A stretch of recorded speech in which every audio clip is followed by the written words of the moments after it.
الحمدللہ الحمدللہ نحمده ونستعینه ونستغفره ونؤمن به ونتوکل علیہ ونعوذ باللہ من شرور انفسنا ومن سیئات اعمالنا من یهده اللہ فلا مضل له من یضللہ فلا ہادی له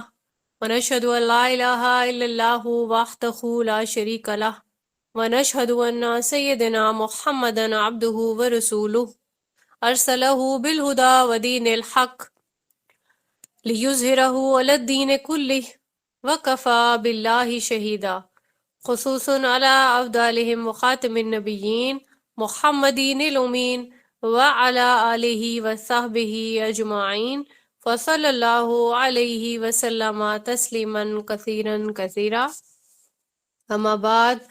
فاعوذ باللہ من الشیطان الرجیم بسم اللہ الرحمن الرحیم رب اشرح لی صدری ویسر لی امری واحلل عقدۃ من لسانی یفقہوا قولی۔ 17th پارہ انشاءاللہ ہم سٹارٹ کریں گے۔ اس میں ہم دیکھیں گے سورہ انبیاء سے ہمارے آج کے لیکچر کا سٹارٹ ہو رہا ہے۔ رکوع نمبر 1 میں ہم ٹائٹل دیکھتے ہیں اس کا انبیاء کرام کا ذکر۔ اب یہ جو فرسٹ رکوع ہے اس میں ہم یہ بھی چیز دیکھیں گے کہ قرآن کریم میں تمہارا بھی ذکر ہے، اس میں ہمیں غور و فکر کرنے کی ضرورت ہے، ٹھیک ہے۔ اب اس میں ہم دیکھتے ہیں کہ کیسے ذکر ہے ہمارا، تو یہاں پہ خبردار یہ کیا جا رہا ہے کہ قیامت جو ہے وہ قریب ہے۔ اب قیامت قریب کیوں کہا جاتا ہے؟ کیونکہ کسی کو آئیڈیا نہیں ہے کہ کون سا وہ لمحہ ہوگا جب قیامت آئے گی، ٹھیک ہے۔ نشانیاں اگر ہم دیکھیں تو بہت ساری ایسی نشانیاں ہیں علماء کے اکارڈنگ جو پوری ہو چکی ہیں، بس یہ ہے کہ انسان کو اپنی جو تیاری ہے اس کا ایک جو ہے خیال رکھنا ہے، ٹھیک ہے۔ یعنی غفلت میں ہم جس طرح سے پڑے ہوئے ہیں ایسے لگتا ہے کہ قیامت نے آنا ہی نہیں ہے، اور دوسرا ہمارے ایٹیٹیوڈ سے یہ بھی چیز ظاہر ہو رہی ہوتی ہے کہ ہمارا حساب کتاب لیا ہی نہیں جائے گا۔ اب یہاں پہ جو خاص طور پر ذکر ہے وہ مکہ کے مشرکین کا ہے کہ وہ رسول اللہ صلی اللہ علیہ وآلہ وسلم پر اعتراضات کرتے تھے، قرآن کریم پر بھی ایمان نہیں لاتے تھے۔ اب یہاں پہ یہ بتایا جا رہا ہے کہ جو پہلی قومیں تھیں ان کی بھی یہی روش تھی، ٹھیک ہے۔ تو ان کے ساتھ کیا ہوا، وہ رزلٹ بھی سامنے ہے۔ تو خاص طور پر جو چیز بیان کی گئی ہے سورہ انبیاء کی آیت نمبر 10 کے اکارڈنگ وہ یہی ہے کہ ہم نے تمہاری طرف وہ کتاب نازل کی ہے جس میں تمہارا ذکر ہے، کیا تم غور نہیں کرتے؟ اب کیا غور نہیں کرتے کہ جس طرح سے قرآن کریم میں ہی بیان کر دیا گیا کہ 3 قسم کے لوگ ہوتے ہیں۔ ایک تو یہ کہ حق کی دعوت جب ان کو دی جائے تو پراپرلی وہ حق کا ساتھ دیتے ہیں، ٹھیک ہے۔ پھر وہ یہ نہیں دیکھتے کہ آزمائش آ رہی ہے یا مشکل وقت آئے گا ہم کیا کریں گے، ٹھیک ہے۔ تو ان کے لیے حق کا جو ساتھ دینا ہے وہ پرائیورٹی ہوتا ہے۔ دوسری قسم کے وہ لوگ ہوتے ہیں کہ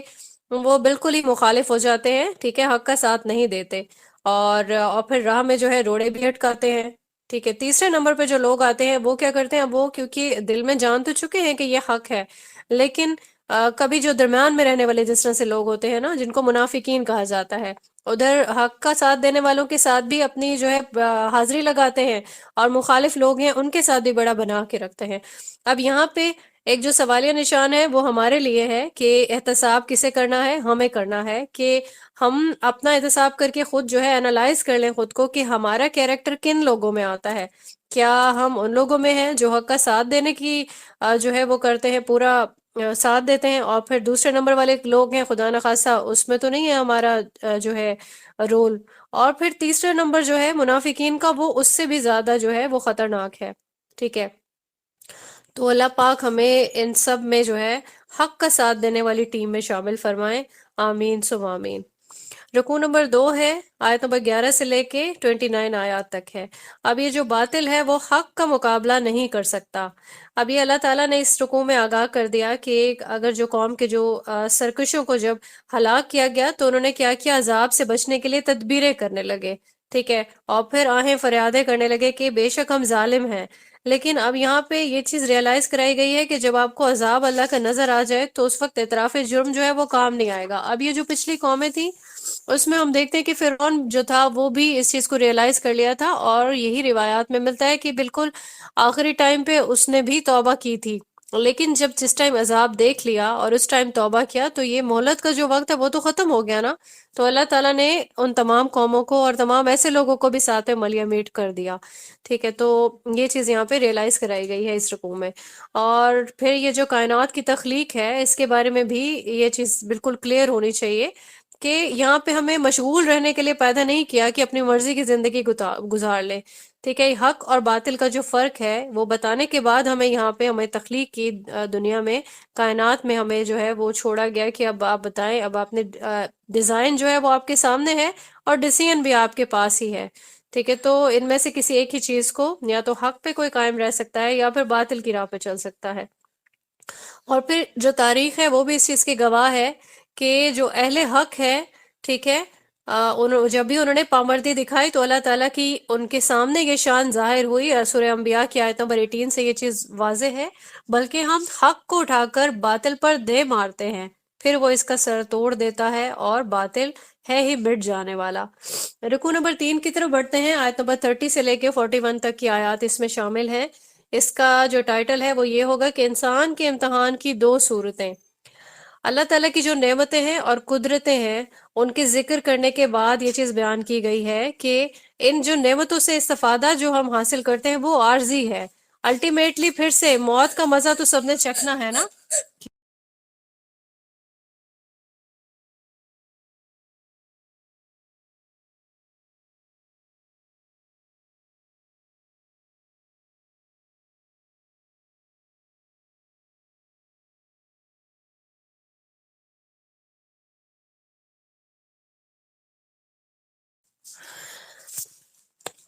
اب جو موت کی حقیقت ہے اس سے کوئی انسان انکار نہیں کر سکتا ہے۔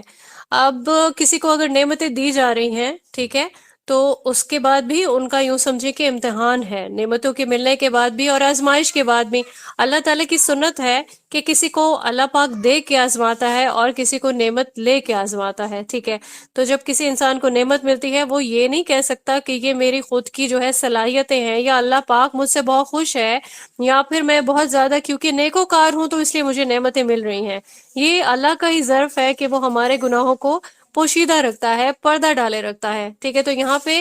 یہ ٹیسٹ کس طرح سے ہوتا ہے؟ نعمت کوئی ملنے پہ جب اللہ تعالیٰ کا شکر ادا کرتا ہے اور مزید جو ہے اللہ تعالیٰ کی راہ میں وہ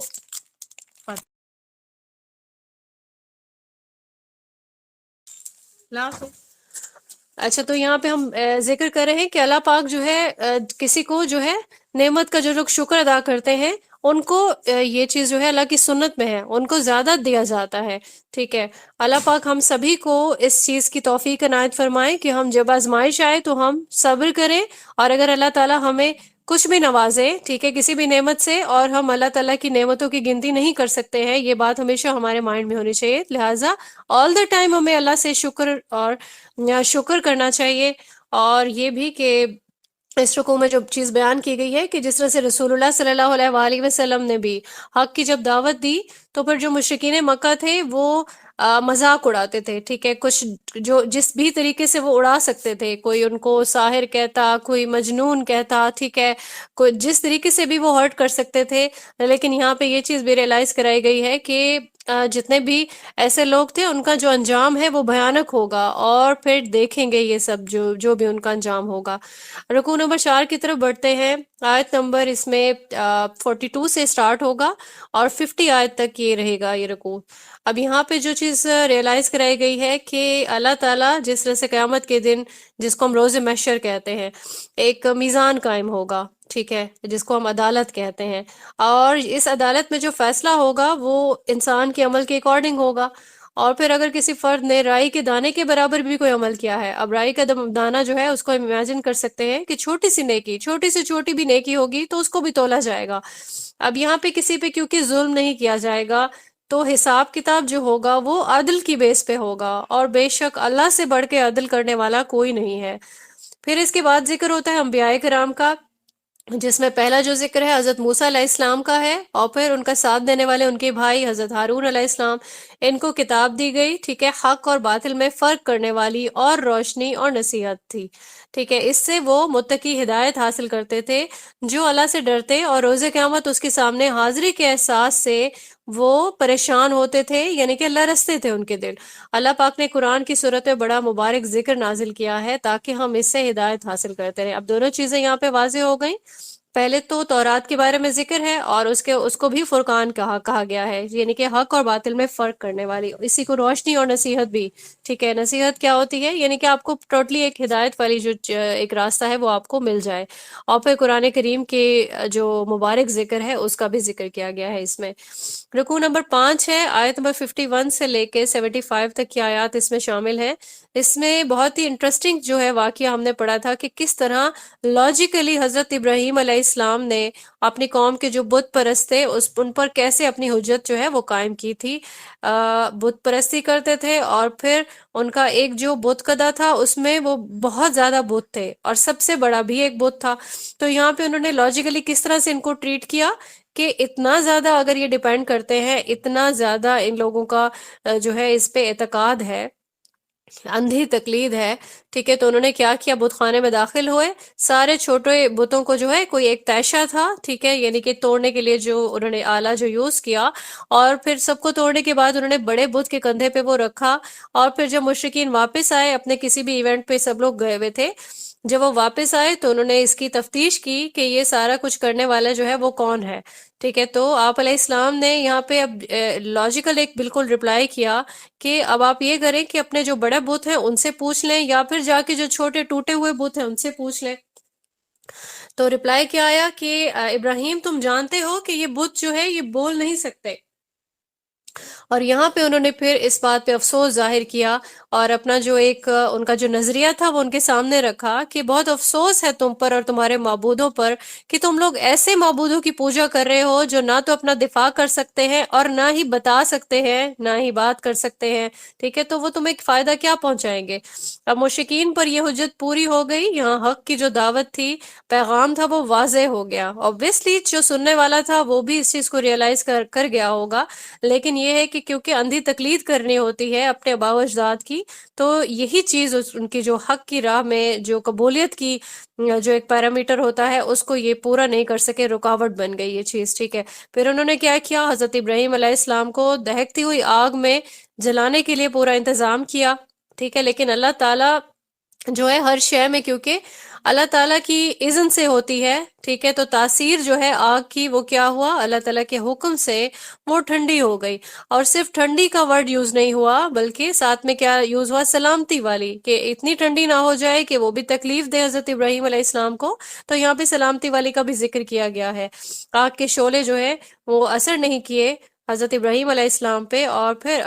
جو حضرت ابراہیم علیہ السلام تھے ان کو رسوا کرنے والے سارے جو ہے وہ رسوا خود ہو گئے، ٹھیک ہے۔ اس کے بعد ذکر ہوا ہے حضرت اسحاق علیہ السلام کا اور حضرت یعقوب علیہ السلام جیسی صالح اولاد کا، کیونکہ ان کو بشارت ملی تھی حضرت ابراہیم علیہ السلام کو، اور پھر ان کو حضرت اسحاق علیہ السلام عنایت فرمائے، اور یعقوب علیہ السلام کو بھی جو ہے اللہ تعالیٰ نے ان کو عنایت فرمایا۔ اور پھر جو ہے حضرت لوط علیہ السلام کا بھی ذکر ہے، کیونکہ ان کو بھی اللہ پاک نے نبوت اور رسالت سے سرفراز کیا تھا۔ رکوع نمبر 6 ہے جس میں انبیاء کرام علیہ السلام پر اللہ تعالیٰ کی عنایات کا ذکر ہے، ٹھیک ہے۔ اس میں ذکر کن کن انبیاء کا ہوا ہے، حضرت ابراہیم کا ہم نے واقعہ پڑھ لیا۔ اب جو ہے باری آتی ہے حضرت نوح علیہ السلام کا جو تذکرہ ہے اس کا، حضرت داؤد علیہ السلام کا ذکر ہے، اور پھر اس کے بعد حضرت سلیمان علیہ السلام، حضرت ایوب علیہ السلام، حضرت اسماعیل علیہ السلام، حضرت ادریس علیہ السلام، اور حضرت ذوالکفل علیہ السلام، ان سب پر اللہ تعالیٰ کی عنایات کا بیان ہے۔ اس کے بعد ہم، کیونکہ حضرت یونس علیہ السلام کا واقعہ ہم نے بہت ہی ڈیٹیل سے ہم نے پہلے پڑھا ہے کہ جیسے ہی ان کی قوم نے ان کی بات نہیں مانی، ٹھیک ہے، تو پھر وہ جس طرح سے تنگ آ کے انہوں نے ہجرت کر لی، ابھی اللہ تعالیٰ کا حکم نہیں آیا تھا، ٹھیک ہے، تو اس کے بدلے میں اللہ پاک نے انہیں ایک آزمائش سے گزارا۔ اب یہ ساری چیزیں ہم یہ نہیں کہہ سکتے کہ یہاں پہ حضرت یونس علیہ السلام کی غلطی تھی، ان کو سزا ملی، ٹھیک ہے، اس کو ہم اپنی رائے سے تشبیہ نہیں دے سکتے۔ یہ ساری چیزیں قرآن کریم میں ایز اٹ از درج کرنے کی ریزن یہی ہے کہ ہم سب بھی دیکھیں کہ کس طریقے سے اللہ تعالیٰ کی جب جس نے بھی نافرمانی کی یا بات نہیں مانی تو ان کو بھی آزمائش سے گزرنا پڑا. ٹھیک ہے، تو انسان یہاں پہ رک کے صرف یہ سوچے کہ انبیاء کرام بھی اس مرحلے سے گزرے ہیں، تو ہم جو ہے کس قدر ہمیں زیادہ کانشیس ہونا چاہیے. ٹھیک ہے، تو یہ مچھلی والا واقعہ یہ پورا بیان کیا گیا ہے، اور پھر دعا بتائی کہ کس طریقے سے اللہ پاک سے انہوں نے دعا کی، لا الہ الا انت سبحانک انی کنت من الظالمین. تو اس کی جو ٹرانسلیشن ہے کہ اے اللہ تیرے سوا کوئی معبود نہیں، تو پاک ہے، بے شک میں ظالموں میں سے تھا. اس فریاد کے بدلے میں اللہ تعالیٰ نے ان کو جو ہے مچھلی کو حکم دیا، اور پھر مچھلی نے انہیں خشکی پر اگل دیا، اور پھر اس کے بعد جو ہے یہ کیونکہ زندہ حالت میں تھے، اس کو بھی کوئی امیجن نہیں کر سکتا اللہ کی قدرت کے ہے، اور ایک معجزہ اسے کہا جا سکتا ہے کہ کس طرح سے کوئی انسان جو ہے وہ مچھلی کے پیٹ میں زندہ رہے. اس کے بعد تذکر آتا ہے حضرت زکریا علیہ السلام کا کہ کس طرح انہوں نے چپکے چپکے اللہ تعالیٰ سے دعا کی. ان کی بیوی جو ہے وہ بانجھ تھی، پلس وہ ایجڈ بھی ہو چکے تھے دونوں ہسبینڈ وائف. اللہ تعالیٰ نے اپنی قدرت سے ان کو درست کر دیا، پھر ان کو حضرت یحییٰ علیہ السلام عنایت فرمایا، بہت ہی پاکیزہ بیٹے. ٹھیک ہے، اس کے بعد ذکر ہوتا ہے حضرت عیسیٰ علیہ السلام کا. حضرت مریم علیہ السلام کے بطن سے معجزانہ طور پر ان کی پیدائش ہوئی، اور ان دونوں کی پیدائش جو ہے یعنی کہ حضرت یحییٰ کیونکہ بالکل جس طرح سے کہتے ہیں کہ ایجڈ ہو چکے تھے دونوں پیرنٹس، اور پھر اللہ تعالیٰ نے حضرت یحییٰ علیہ السلام عنایت فرمائے. لوگ جو ہے وہ دعا بھی جو ہے وہ چپکے چپکے مانگتے تھے کہ ایک دوسرے سنیں گے تو وہ سوچیں گے کہ کیا دعا مانگ رہے ہیں، اس عمر میں اولاد کسے ملتی ہے. ٹھیک ہے، لیکن اللہ تعالیٰ ہر ایک چیز پہ قادر ہے. اب کیا ہے کہ ان دونوں کی پیدائش جو ہے وہ معجزہ کہا جاتا ہے. ٹھیک ہے، رہتی دنیا تک کے لیے یہ ایک نشانی ہے. بے شک یہ تمام انبیاء اللہ تعالیٰ کی ہی عبادت کرتے تھے اور نیکیوں میں سبقت لے جاتے تھے. اللہ پاک سے ہم سب کو دعا کرنی چاہیے کہ اللہ تعالیٰ ہمیں بھی یہی توفیق عنایت فرمائے کہ ایک تو ہم ان کے جو ہے فٹ پرنٹس پر چلیں. ٹھیک ہے، جتنے بھی ہمارے رسول اللہ صلی اللہ علیہ وآلہ وسلم اور سارے جتنے بھی انبیاء ہیں اور ان سب کی جو واقعات ہیں وہ بھی ہمارے سامنے ہیں. اللہ تعالیٰ ہمیں بھی جنت کا مستحق بنائے، آمین ثم آمین. رکوع نمبر 7 ہے، آیت نمبر 94 سے سٹارٹ ہوتا ہے، 112 تک کی آیات اس میں شامل ہیں. یہاں پہ رسول اللہ صلی اللہ علیہ وآلہ وسلم کا تذکرہ ہے کہ تمام جہانوں کے لیے آپ صلی اللہ علیہ وآلہ وسلم رحمت ہیں. تو اس کو کیا کہیں گے؟ یہ خوشخبری ہے ایک قسم کی کہ اخلاص کے ساتھ کی گئی ہر نیکی جو ہے وہ لکھی جا رہی ہے، اور اس کا صلہ انسان کو ملے گا. اور جو مشرکین ہیں ان کو ساتھ میں دھمکی بھی دی گئی کہ جہنم میں تمہارے ساتھ تمہارے معبود بھی جلیں گے، اور پھر جتنی بھی تم چیخو پکار کرو گے، فریاد کرو گے، وہ اس ٹائم پہ کام نہیں آئے گی. جبکہ جو نیک لوگ ہوں گے، اب کیونکہ وہ جنت میں ہوں گے، ساری نعمتیں ان کو میسر ہوں گی. ٹھیک ہے، تو ان کے لیے نہ کوئی خوف ہوگا نہ کوئی گھبراہٹ ہوگی. اور جو دنیا میں بھی ایسے لوگوں کی ہی مثال ہے کہ مطمئن ایسے ہی لوگ رہتے ہیں. ٹھیک ہے، زمین کے وارث جو ہے وہ بھی نیک بندے ہی بنیں گے. اچھا، اب یہاں پہ جو خوشخبری ہے کہ اللہ تعالیٰ نے جو زبور میں بھی جس کا ذکر کیا ہے، اس خوشخبری کا جو ظہور ہے وہ نبی اکرم صلی اللہ علیہ وآلہ وسلم کی امت میں ہوگا، کیونکہ آپ صلی اللہ علیہ وآلہ وسلم کے بارے میں ارشاد باری تعالیٰ ہے وما ارسلناک الا رحمۃ للعالمین، اور اے نبی صلی اللہ علیہ وآلہ وسلم ہم نے آپ کو نہیں بھیجا مگر تمام جہانوں کے لیے رحمت بنا کر. یہ اللہ تعالیٰ کی رحمت ہی ہے کہ زمین سے جو ہے وہ ظالموں کا اقتدار جو ہے وہ ختم ہو اور خدا ترس بندے زمین کے وارث بنے. اچھا، یہاں جو آخری آیات ہیں اس میں رسول اللہ صلی اللہ علیہ وآلہ وسلم کے حوالے سے جو شرک کا صدباب ہے اس کا ارشاد بھی جو ہے وہ کیا گیا ہے بیان کہ اے نبی صلی اللہ علیہ وآلہ وسلم ان سے کہہ دیجئے کہ میری طرف وحی کیا گیا ہے کہ تمہارا معبود ہے ایک ہی معبود یعنی اللہ. گویا آپ صلی اللہ علیہ وآلہ وسلم رحمت للعالمین ہیں، یہ لیکن معبود نہیں ہے. معبود کا درجہ جو ہے وہ صرف ہمارے اللہ تعالیٰ کے پاس ہے، وہی ہمارا رب ہے، وہی ہمارا معبود ہے، وہی الہ ہے.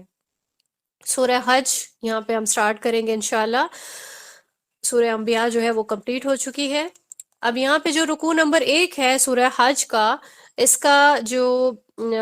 ٹائٹل ہے وہ یہ ہے کہ اللہ تعالیٰ کی عظیم قدرتوں کا بیان اس میں کیا گیا ہے. اب یہ جو سورہ ہے اس میں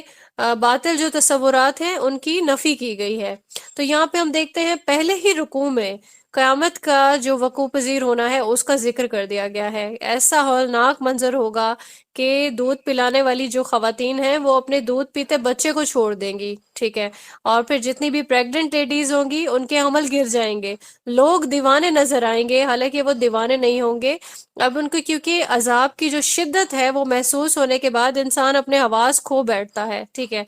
تو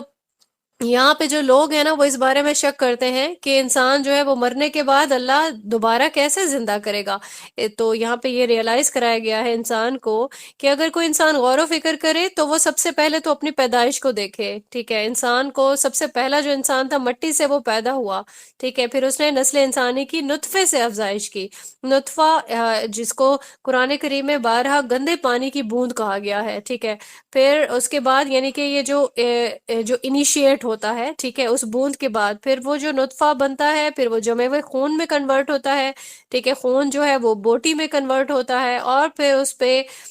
پورے جو اللہ تعالیٰ کی کاریگری ہے، ٹھیک ہے، اس کا جو نقشہ ہے وہ اللہ تعالیٰ اس میں جو ہے وہ ٹرانسفر کر دیتے ہیں، اللہ تعالیٰ کی جو تخلیق ہے اس کو واضح کر دیتے ہیں۔ اور اس جو ایک بالکل چھوٹا سا ہی یوں سمجھ لیں کہ یہ ایک ذرہ ہے جس میں پوری کہانی جو ہے وہ لکھ دی جاتی ہے انسان کی، یعنی کہ کیسے اللہ تعالیٰ فرشتوں کے ذریعے سے بھیج کے پھر ہارٹ بیٹ جو ہے وہ ٹرانسفر ہوتی ہے، پھر اس کے بعد اللہ تعالیٰ جنس متعین کرتا ہے، ٹھیک ہے، پھر اس کے بعد اس میں جو اس کا کردار کیسا ہوگا، ذہانت کیسی ہوگی، ساری اس کی کوالٹیز اس میں اللہ پاک کی طرف سے رکھ دی جاتی ہیں۔ پھر یہ انسان جو ہے چھوٹے سے بچے کی صورت پہ دنیا میں آتا ہے، اور زندگی کے سارے مراحل طے کرنے کے بعد بالآخر وہ بوڑھا ہو جاتا ہے، ٹھیک ہے۔ تو یہ ساری ہی چیزیں معجزات ہیں، غور و فکر کرنے والے کے لیے یہ سب چیزیں کافی ہیں۔ اور اسی طریقے سے اب یہاں پہ ہم دیکھتے ہیں جو بڑھاپے کو یہ جو آیت ہے اس رکوع میں، اس کو بڑھاپے کو نکمی عمر بھی کہا گیا ہے، ٹھیک ہے، نکمی عمر کے نام سے تشبیہ دی گئی ہے۔ اس کی ریزن کیا ہے کہ انسان کو یاد نہیں رہتا ہے کہ ایک انسان جیسے محتاج ہو جاتا ہے نا دوسروں پہ ڈیپینڈنٹ، اور پھر اس کے بعد یہاں پہ یہی وجہ ہے کہ رسول اللہ صلی اللہ علیہ وآلہ وسلم نے بھی سخت بڑھاپے سے اللہ تعالیٰ کی پناہ مانگی ہے، ٹھیک ہے۔ ہم سب کو بھی اپنے لیے یہی دعا کرنا چاہیے کہ اللہ تعالیٰ محتاجی کا جو ایک ایلیمنٹ ہے، یعنی کہ بڑھاپے والا جو ایک سٹیج ہے، اس سے انسان کو اتنی ہی عمر ہو جس میں انسان کسی کا محتاج نہ ہو جائے، سب کو پناہ مانگنی چاہیے سخت بڑھاپے سے۔ اب یہاں پہ مثالیں بھی بہت ساری ہیں کہ کچھ علماء بھی ایسے ہیں جو کہ بالکل جب بوڑھے ہو گئے، ٹھیک ہے، تو وہ جو ذہن میں جو ایک ذہانت ہوتی ہے وہ بھی ختم ہو جاتی ہے، یاد بھی نہیں رہتا، جن کو پوری پوری احادیث یاد ہوتی ہیں، ٹھیک ہے، تو وہ چیز جو ہے وہ ختم ہونے لگتی ہے۔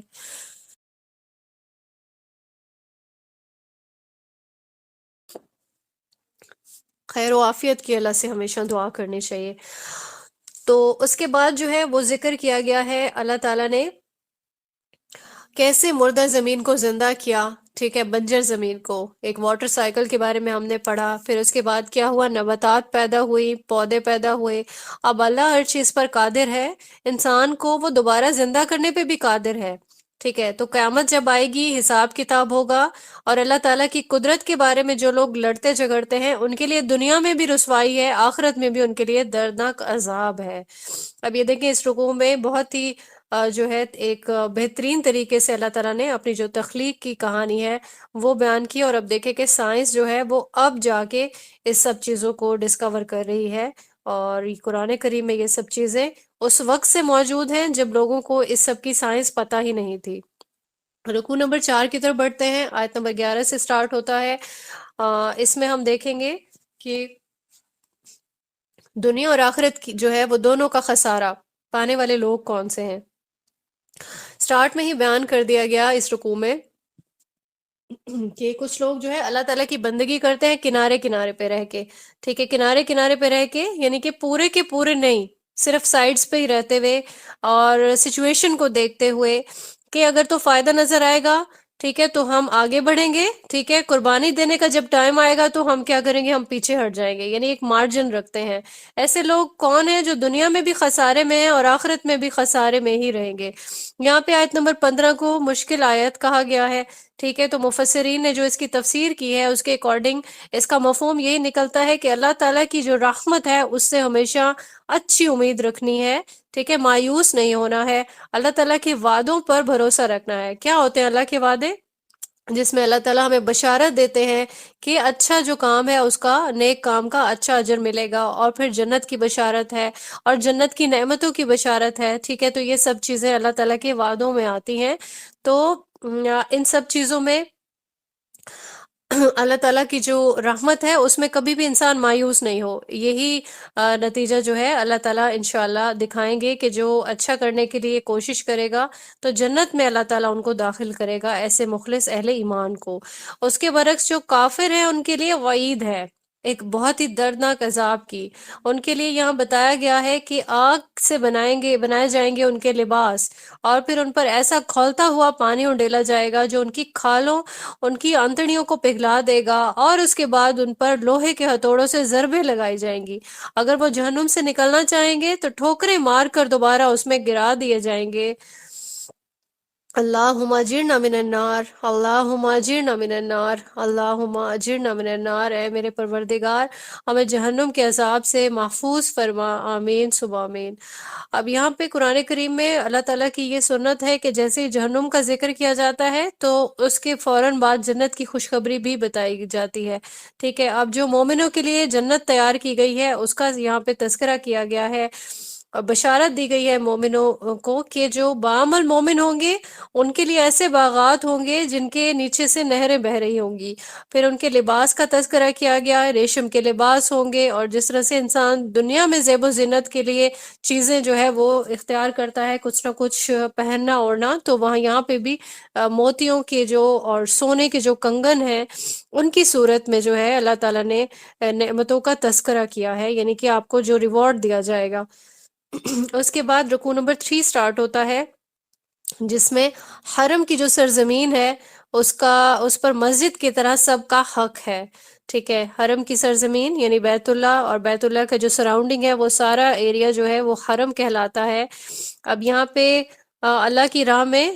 اللہ کی راہ اور سرزمین حرم، ٹھیک ہے، اس کی طرف آنے والوں کے لیے جو ہے جو لوگ مشکلات پیدا کرتے ہیں یا رکاوٹ کا باعث بنتے ہیں، تو اس کا مطلب یہی ہے کہ یہاں پہ اللہ تعالیٰ کی طرف سے جو چیز طے کر دی گئی ہے، جو آداب طے کر دیے گئے ان سب کی خلاف ورزی کرتے ہیں، ان کے لیے بھی ایک عذاب ہے دردناک، اس کی وعید ہے یہاں پہ۔ اب یہاں پہ اگر آداب دیکھے جائیں تو یہ کہ سبھی مومنوں کا حق ہے کہ وہ یہاں پہ جو ہے آرام سے آ جا سکیں، ٹھیک ہے۔ اور پھر جو وہاں کے مینج کرنے والے ہیں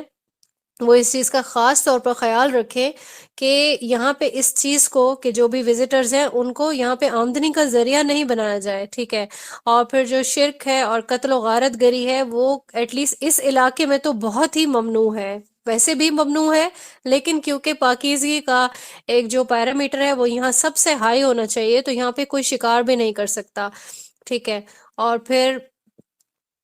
درخت ہیں، ٹھیک ہے، کچھ ایسے درخت ہیں جن کے بارے میں جو ہے تھوڑا سا اہل علم جو ہے اس کو ریسٹرکشن نہیں ہے، باقی یہ ہے کہ کسی درخت کو بھی کاٹا نہیں جا سکتا، اور حرم کی جو سرزمین ہے وہ کسی کی ملکیت نہیں ہے، تمام مسلمانوں کے لیے اس کی جو ایک حیثیت ہے وہ ایک مسجد جیسی ہی ہونی چاہیے۔ اس کے بعد حج کی بات ہو رہی ہے، حج کے مناسک اور برکات کی، آیت نمبر 22 سے 33 تک کی آیات میں اس میں بیان کیا گیا ہے کہ حضرت ابراہیم علیہ السلام کو اللہ تعالیٰ نے حکم دیا تھا کہ مسجد حرام میں صفائی اور طہارت کا خاص اہتمام کیا جائے، اس گھر کو شرک کی نجاست سے پاک رکھیں، لوگوں کو حج کی ادائیگی کے لیے پکاریں، اللہ ان کی پکار کو دنیا کے ہر کونے تک پہنچا دے گا، اور لوگ قیامت تک بڑے ذوق و شوق سے حج کی ادائیگی کے لیے آتے رہیں گے۔ حج کی وجہ سے جذبات ایمانی کو جلا حاصل ہوتی ہے، اور عبادات کا جو ثواب ہے وہ کئی گنا زیادہ ملتا ہے، اور اس سے پھر یہ دیکھ لیں معیشت کو بھی فروغ ملتا ہے، معاشرت کے جو فوائد ہیں وہ بھی حاصل ہوتے ہیں، اور پھر قربانی کی عبادات ہیں، ٹھیک ہے۔ پھر اس کے بعد جو ہے ذکر کیا گیا ہے احرام کے بارے میں، اس کے بعد جب احرامز کی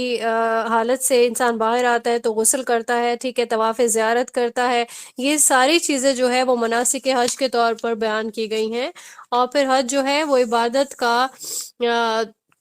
حج جو ہے وہ ایک ہمارے رکن بھی ہے نا، ٹھیک ہے؟ تو انسان جو ہے وہ کیا ہوتا ہے حج کرنے کے بعد اپنے آپ کو شرک سے، جھوٹ سے، اللہ کی نافرمانی سے ویسے بھی دور رہتا ہے، لیکن یہ ہے کہ حج کی عبادت کا جو حاصل ہے وہ بھی یہی ہے کہ ان تمام گناہوں سے بچ جائے انسان۔ اور جو شرک ہے، ہم یہ جانتے ہیں کہ شرک کو اللہ تعالیٰ معاف نہیں کریں گے، ٹھیک ہے؟ اس کے بارے میں کیونکہ اللہ پاک نے خود فرمایا ہے کہ باقی جتنے بھی گناہ میرا بندہ کرے گا میں ان سب کو معاف کر سکتا ہوں اگر میں چاہوں، لیکن شرک کو معاف نہیں کریں گے اللہ پاک۔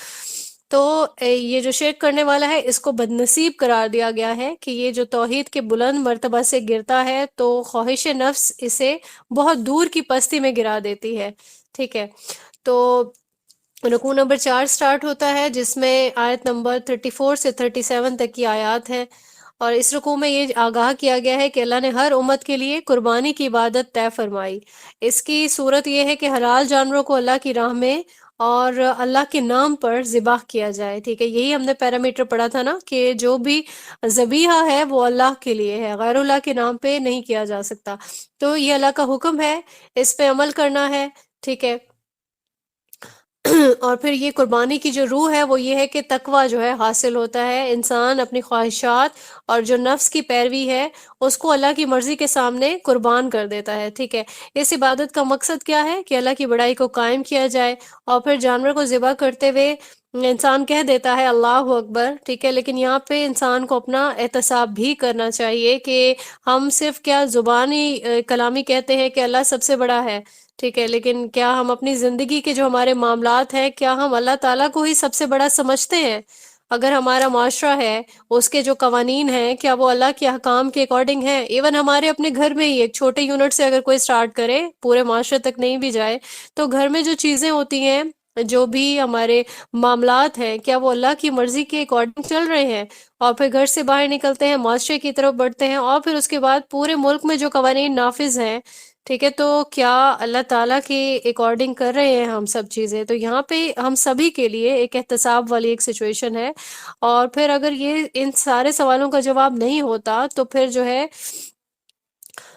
انسان کو یہاں پہ اس کے لیے لمحہ فکریہ ہے، ٹھیک ہے؟ تو جو قربانی کا ایک قربانی والی جو عبادت ہے اس کا مقصد بھی اللہ تعالیٰ نے یہی رکھا ہے کہ انسان جو ہے وہ پہلے اپنا احتساب کرے، ٹھیک ہے؟ اور پھر یہ سارا جو مقصد ہے وہ اللہ جد و جہد کرنے کا جو فریضہ ہے اس کو بھی یاد دلاتی ہے۔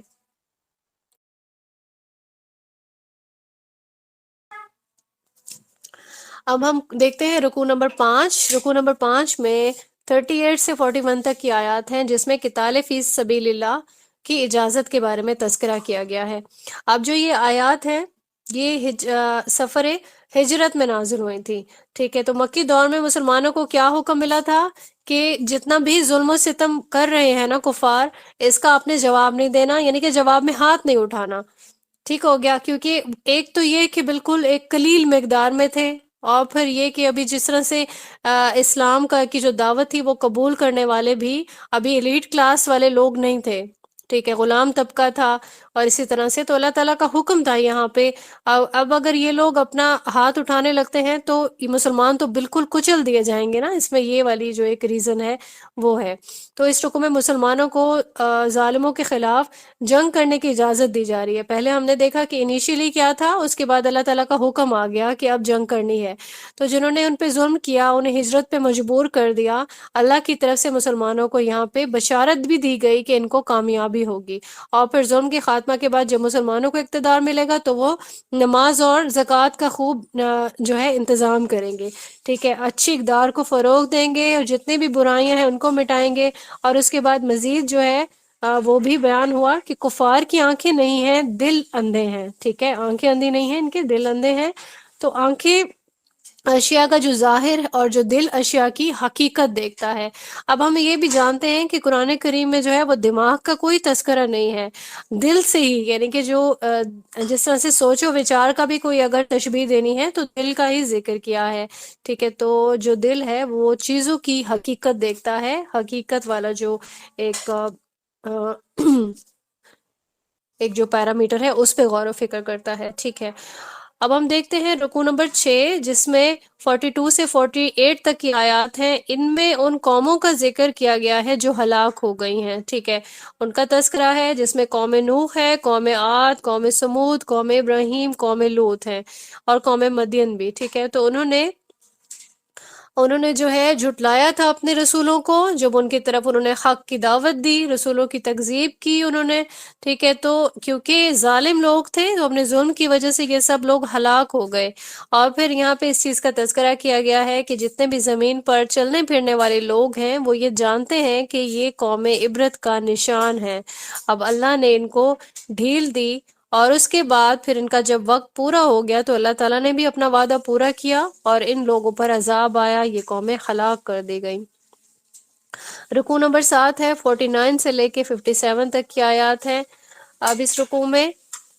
شیطان کا جو فتنہ ہے اس کا ذکر کیا گیا ہے کہ جب بھی کبھی کوئی نبی اللہ کے حکم پر عمل کرنے کے لیے منصوبہ بندی فرماتے تھے تو شیطان کیا کرتا، ان کے منصوبوں میں کچھ جو چیزیں ہیں وہ ایڈ کر دیتا تھا۔ اب یہ جو آمیزش ہے یہ ایسے لوگوں کے خبث باطن کو ظاہر کر دیتی تھی کہ جن کے دلوں میں کچھ نہ کچھ ٹیڑھ ہوتی تھی، ٹھیک ہے۔ پھر اللہ شیطان کی شامل کردہ جو آمیزش ہے اس کو مٹا کر اپنے حکم کی صداقت کو ثابت کر دیتا۔ یہ پوری ڈیٹیل کے ساتھ ہم پڑھ چکے ہیں۔ اب جو سچے مومن ہیں ان کے ایمان میں تو اضافہ ہو جاتا ہے نا اس سے، ٹھیک ہے۔ تو یہاں پہ ہم نے پہلے ہے سورہ الانعام میں پڑھا تھا، یہ اس کی آیت نمبر 89 میں کہ اللہ تعالیٰ نے بشارت دی کہ اگر مکہ والے قرآن کی ناقدری کر رہے ہیں تو اب ایک اور قوم کے لیے طے کر دیا گیا ہے کہ وہ اسی ناقدری نہیں کرے گی۔ اب کیونکہ اللہ تعالیٰ نے یہاں پہ واضح نہیں کیا کہ وہ کون سی قوم ہوگی، تو رسول اللہ صلی اللہ علیہ وآلہ وسلم نے یہاں پہ گمان کیا کہ یہ اہل طائف ہیں، ٹھیک ہے۔ پھر آپ صلی اللہ علیہ وآلہ وسلم طائف کی طرف گئے، لیکن ہم لوگ پڑھ چکے ہیں کہ طائف والوں نے اس قدر دشمنی کا مظاہرہ کیا کہ جس کی کوئی مثال نہیں ملتی ہے، ٹھیک ہے، کیونکہ ان کے دلوں میں خباثت تھی۔ تو پھر کیا ہوا، انہوں نے اللہ تعالیٰ کی دی گئی جو مذکورہ بشارت تھی ان کو غلط قرار دے دیا، ٹھیک ہے۔ لیکن یہ بشارت اصل میں غلط نہیں تھی، لیکن یہ لوگ طائف والے تھے نہیں۔ پھر اس کے بعد کیونکہ ہجرت کی رسول اللہ صلی اللہ علیہ وآلہ وسلم نے، مدینہ پہنچے، لیکن مدینہ کے جو لوگ تھے انہوں نے کھلے دل سے اسلام کو بھی قبول کیا، ٹھیک ہے۔ تو ان کے حق میں جو یہ بشارت دی گئی تھی وہ سچ ثابت ہو گئی۔ اس چیز کے بارے میں یہاں پہ ڈیٹیل سے بیان کیا گیا ہے۔ رکوع نمبر 8 ہے، 58 سے لے کے 64 تک کی آیات اس میں شامل ہیں۔ اب یہاں پہ جو ہجرت کے بعد کی آزمائشیں ہیں وہ بیان کی گئی ہیں کہ دوران سفر ہجرت کسی کو اگر شہید کر دیا گیا یا وہ فوت ہو گیا تو ہر صورت میں اللہ اسے بہترین ٹھکانہ اور عمدہ رزق عطا فرمائیں گے۔ اس سے کیا مراد ہے کہ اس کو جنت کی بشارت ہے۔ البتہ ہجرت کے بعد بھی امتحانات ختم نہیں ہوں گے، کفار کے ساتھ جنگیں ہوں گی، ان جنگوں میں کبھی فتح اور کبھی وقتی شکست ہوگی، اور پھر یہ بھی ریئلائز کرا دیا گیا کہ جو آخری فتح ہوگی وہ اہل حق کی ہی ہوگی، ٹھیک ہے۔ تو اس کی بھی ہم دیکھ چکے ہیں کیسے کہ کون کون سی جنگیں تھیں جس میں مسلمانوں کو فتح ہوئی، اور کون سی ایسی جنگیں تھیں جن میں ایک عارضی جو ہے شکست ان کو دیکھنی پڑی، ٹھیک ہے۔ تو یہاں پہ رکوع نمبر 9 ہم سٹارٹ کرتے ہیں، 65 سے لے کر 72 تک کی آیات اس میں شامل ہیں۔ اللہ تعالیٰ کے احسانات کا ذکر کیا گیا ہے اور بندوں کی جو ناشکری ہے اس کا بھی تذکرہ ہے۔ اللہ تعالیٰ کے احسانات کا کیا ذکر ہے کہ زمین میں جو چیزیں موجود ہیں، ٹھیک ہے، سمندروں میں جو رواں دماغ کشتیاں ہیں انسانوں کے فائدے کے لیے ہیں۔ اگر ہم آسمان کو دیکھیں، ٹھیک ہے، تو بغیر کسی سہارے کے ایک چھت ہے ہمارے سر کے اوپر، ٹھیک ہے۔ تو تمام انسانوں کی جو تخلیق ہے اس کو بھی اگر کوئی دیکھے، یعنی اللہ تعالیٰ کے احسانات کا جو تذکرہ ہے وہ بھی پاسبل نہیں ہے۔ اور یہاں پہ یہ چیزیں سب بیان کی گئی ہیں کہ انسانوں کی جو اکثریت ہے ان تمام نعمتوں سے فائدہ بھی اٹھاتی ہے، ٹھیک ہے، پوری طریقے سے وصول کر رہے ہیں، لیکن اس کے باوجود بھی شکر ادا نہیں کرتے بلکہ ناشکری کرتے ہیں۔ اب ناشکری کی کیا کیا جو ہے وہ ویز ہو سکتے ہیں کہ اللہ کی احکام کی نافرمانی کر رہی ہے، ٹھیک ہے، یعنی کہ ناشکرے انسان جو ہے وہ کبھی بھی ایمان نہیں لاتے ہیں کھلے دل سے، اور جو اللہ کے احکام ہیں ان کو فالو نہیں کرتے ہیں، اور پھر تلاوت کرنے والوں کے لیے بھی راہ میں رکاوٹ جو ہے وہ کھڑی کرتے ہیں، کیونکہ اللہ تعالیٰ کی جو آیات ہیں ان کو سننا بھی ان کو ناگوار لگ رہا ہوتا ہے۔ اب اس کے لیے یہاں پہ یہ چیز بتائی جا رہی ہے اس رکوع میں کہ جب ان کو جہنم کی آگ میں جلایا جائے گا تو وہ اس سے بھی زیادہ جو ہے وہ ناگوار ہوگی۔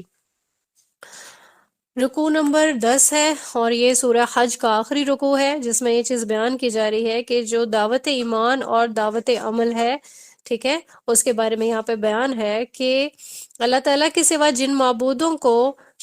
پکارا جاتا ہے وہ سب کے سب مل کے ایک مکھی بھی نہیں بنا سکتے ہیں۔ اب یہاں جو مکھی ہے، مکھی بنانا تو دور کی بات ہے، یہ لوگ اس چیز پر بھی قادر نہیں ہے کہ اگر مکھی ان کے سامنے سے کوئی ایک ذرہ بھی لے کے اڑ جائے تو وہ چھین نہیں سکتے ہیں اسے۔ تو اللہ تعالیٰ کو چھوڑ کر جو انسان دیگر معبودوں سے مانگ رہا ہوتا ہے، ٹھیک ہے، تو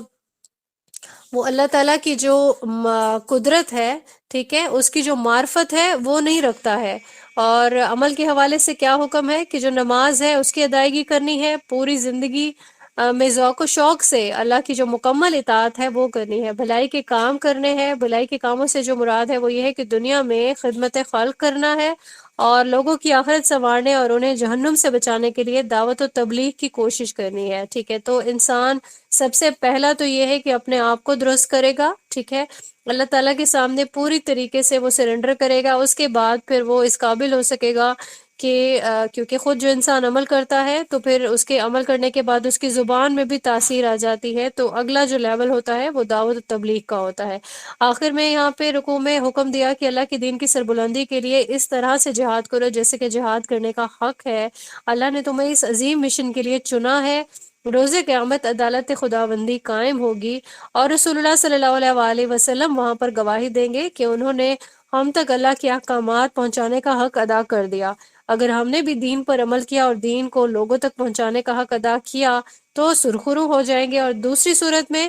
اپنی بے عملی اور دوسروں کی گمراہی کا جو وبال ہے وہ ہمارے سر پر ہوگا۔ اللہ تعالیٰ سے سب جو ہے وہ دعا کریں اس بارے میں کہ اللہ تعالیٰ ہمیں اس دن کی رسوائی سے محفوظ فرمائے، آمین ثم آمین۔ سورہ حج یہاں پہ کمپلیٹ ہو گئی ہے۔ اب ہم چلتے ہیں سورہ مومنون کی طرف۔ اس میں جو ہے 18ویں پارہ ہے یہ، ٹھیک ہے، تو اس میں ہم دیکھتے ہیں کہ پہلا جو ابھی اس جو سورہ ہے اس میں مومنوں کی صفات کا بیان کیا ہے، ٹھیک ہے، چاہے وہ ظاہری ہوں یا باطنی ہوں گی۔ تو پہلے رکوع میں ہم دیکھتے ہیں آیت نمبر 1 سے لے کے 22 تک کی آیات اس میں شامل ہیں، بلکہ نہیں، پہلا جو رکوع ہے اس میں ہم دیکھیں گے کہ جو مومن کی کردار سازی ہے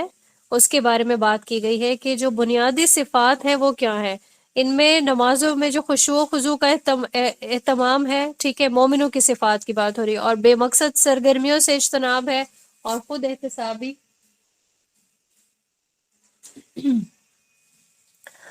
احتسابی کون کرتا ہے، ٹھیک ہے، جو مومن ہوتا ہے، اور پھر جنسی اعتبار سے خود کو پاکیزہ رکھتا ہے، اگر کوئی امانت دی گئی ہے اس کو اور وعدوں کی جو تکمیل ہے اس کا جو ہے وہ احساس کرے گا پوری مکمل طور پر، اور نمازوں کی بھی حفاظت کرے گا۔ اب یہاں پہ ہم نے دیکھا کہ بے مقصد سرگرمیوں سے اجتناب، ٹھیک ہے، تو یہ دیکھیں یہ بھی مومن کی کوالٹی ہے۔ اور بے مقصد سرگرمیاں کون سی ہوتی ہیں؟ انسان جو ہے اگر موبائل پہ بیٹھ کے گیمز کھیل رہا ہے، ٹھیک ہے، اور مسلسل کھیل رہا ہے، اس کا مطلب ہے کہ اس کو اللہ تعالیٰ نے وقت دیا لیکن وہ اس کو یوٹیلائز نہیں کر رہا اللہ تعالیٰ کی راہ میں، کچھ بھی علم کے لیے استعمال کر لے، ٹھیک ہے، کچھ سیکھ لے، کسی کو سکھا دے۔ اور کچھ لوگ ہیں جو کہ تاش اور لڈو کھیلنے میں اپنا ٹائم ویسٹ کرتے ہیں، ڈرامے دیکھتے ہیں، موویز دیکھتے ہیں، یا کچھ بھی نہیں کرتے اگر ان کاموں میں سے، تو فضول کی ایک گپ شپ، ٹھیک ہے، لا حاصل قسم کی۔ تو اس کوالٹی کو اسی لیے یہاں پہ میں نے ایکسپلین کیا ہے کہ اس کو بھی مد نظر ضرور رکھتے ہیں مومن۔ تو یہ صفات رکھنے والے کامیاب ہو جائیں گے اور پھر جنت الفردوس میں داخل ہو جائیں گے، کیونکہ اللہ تعالیٰ کی طرف سے اس کی بشارت دی گئی ہے، اور اللہ تعالیٰ اپنے وعدوں کو بے شک ضرور پورا کرنے والے ہیں۔ اب یہاں پہ دوسرا رکوع جو ہے وہ سٹارٹ ہوتا ہے۔ دوسرے رکوع میں تخلیق کے بارے میں بیان کیا گیا۔ اب تک ہم نے 1 سے لے کے 11 تک کی آیات دیکھی، اب ہم آیت نمبر 12 سے سٹارٹ کرتے ہیں، آیت نمبر 22 تک دیکھیں گے۔ اللہ تعالیٰ کی تخلیق کے بارے میں کیا بیان کیا گیا ہے کہ بچہ ماں کے وجود میں کن مراحل سے گزر کر تکمیل پاتا ہے، ٹھیک ہے، جیسے ہم نے پہلے بھی ابھی تھوڑی دیر پہلے ہم نے دیکھا کہ کیسے نطفہ اور پھر جمع ہوا خون اسے کہا گیا، جمع ہوئے خون سے وہ بوٹی میں کنورٹ ہو گیا، اور پھر بوٹی کو ہڈی کی صورت دیتا ہے، ٹھیک ہے، ہڈی پہ پھر گوشت چڑھاتا ہے، اور اس کے بعد سارا جو تیار شدہ جسم ہے اس میں روح ڈال کر انسان کی تخلیق کو مکمل کر دیتا ہے۔ اور بے شک اللہ تعالیٰ بہترین خالق ہے، انسان دنیا میں اپنی حیات کا مرحلہ گزار کر پھر فنا ہو جاتا ہے، ٹھیک ہے، پورا ایک سرکل ہے۔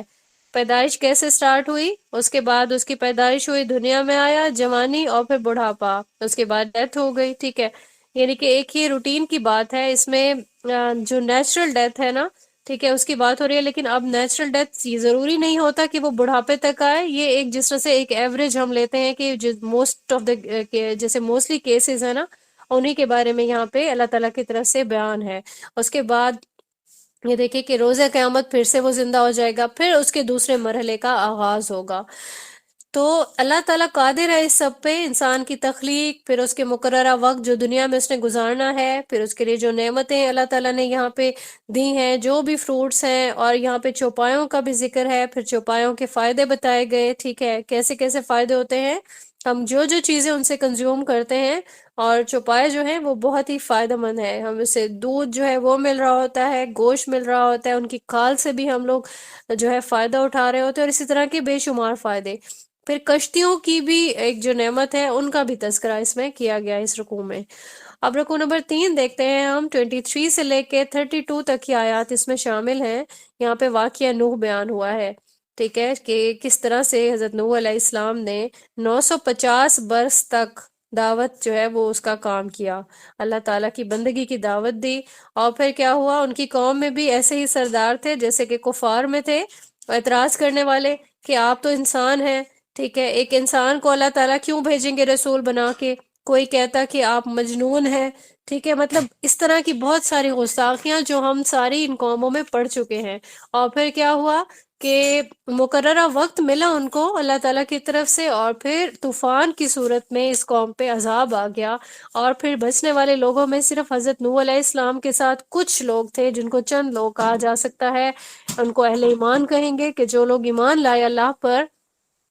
پھر ان کو ایک کشتی میں سوار کیا گیا، ٹھیک ہے، اور پھر یہ لوگ عذاب سے محفوظ رہے، اور ہم اس کی بھی ڈیٹیل ہم پہلے پڑھ چکے ہیں کہ کس طرح سے اللہ تعالیٰ کی انسٹرکشنز کے اکارڈنگ یہ کشتی جو ہے وہ تیار کی گئی تھی، حضرت نوح علیہ السلام نے یہ کشتی تیار کی تھی، تو باقی جتنے بھی قوم کے لوگ تھے وہ سب کے سب ہلاک ہو گئے۔ اگلا رکوع ہے چوتھا رکوع، اس میں 33 سے لے کے 50 تک کی آیات شامل ہیں۔ اس میں ایک سرکش قوم کا پر عذاب کا ذکر کیا گیا ہے، ٹھیک ہے، اللہ تعالیٰ کے رسول علیہ السلام نے اسے اللہ کی بندگی کی دعوت دی، جواب میں جو سردار تھے قوم کے، انہوں نے رسولوں کی بشریت پر اعتراض کیا۔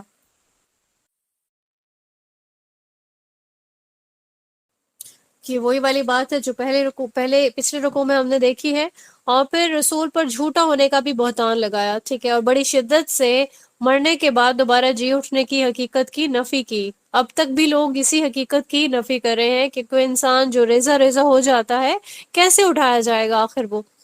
تو یہ جو طویل عرصہ کی جو کشمکش تھی، اس کے بعد رسول علیہ السلام نے اللہ سے مدد کی التجا کی، پھر اللہ نے ایک زوردار زلزلے سے اس قوم کو ہلاک کر دیا۔ اب جو تفسیر کرنے والے ہیں ان کی رائے کے اکارڈنگ یہ قوم سمود ہے، ٹھیک ہے، کیونکہ یہاں پہ قوم کا نام نہیں لیا گیا، لیکن بارہا اللہ پاک نے بہت ساری جگہوں پہ قوموں کے نام بھی لیے، ٹھیک ہے، جہاں پہ تذکرہ نہیں کیا، لیکن یہ کہا جاتا ہے کہ یہ قوم جو قوم سمود تھی وہ زلزلے سے ہلاک ہوئی تھی، ٹھیک ہے۔ تو بعد میں آنے والی کئی قوموں نے بھی ایسی ہی روش اختیار کی تھی، جیسے کہ قوم نوح اور قوم سمود کی تھی، یعنی وہ بشریت پہ جو ہے وہ اعتراض کرتے تھے، لیکن اگر بشریت والا ایک معاملہ نہیں بھی ہوتا تو بھی اعتراض تو جس طرح سے کرنے والے آج بھی لوگ موجود ہیں، تو ایسی روش اختیار کرنے والوں کو اللہ پاک پھر ان کی سرکشی کی پوری پوری سزا دیتا ہے۔ رکوع نمبر 5 ہے، 51 سے لے کے 77 تک کی آیات ہیں، یہاں پہ مومنوں کی باطنی کیفیات کا ذکر کیا ہے۔ تو پہلے ہم نے دیکھی تھی پہلے رکوع میں ظاہری کیفیات، ٹھیک ہے، تو یہاں پہ باطنی کیفیات کا تذکرہ ہے۔